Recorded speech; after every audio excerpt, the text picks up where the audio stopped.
Today we are covering the Capital Asset Pricing Model, or CAPM, for the Series 65 exam. The exam requires you to calculate the expected return of a security using the CAPM formula, which is a method for finding the return that an investment should provide given its level of systematic risk. Systematic risk is market risk that you cannot diversify away. The CAPM formula is expected return equals the risk-free rate plus beta multiplied by the market risk premium. The market risk premium is the expected market return minus the risk-free rate. Let's break this down with an exam-style example. Assume the 91-day Treasury bill, which is the typical proxy for the risk-free rate on the exam, is yielding 3%. The overall stock market, perhaps measured by the S&P 500, is expected to return 10%.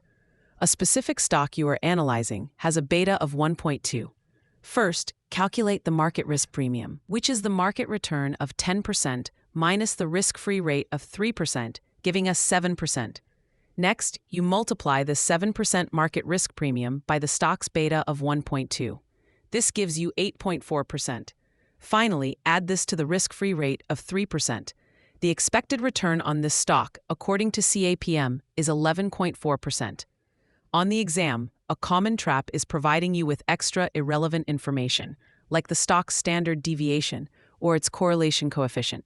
CAPM only considers systematic risk, which is measured by beta, so you must ignore these other data points.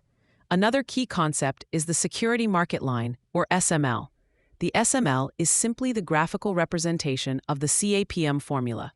It plots the expected return of an asset based on its beta.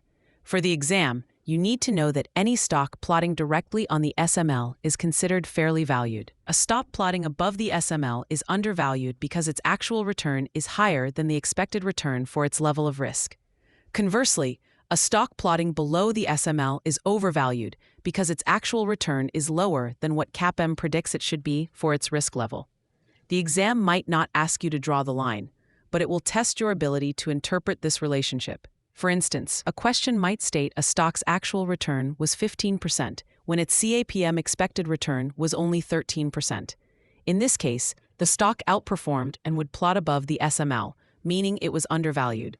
To remember the formula's order of operations, use this phrase: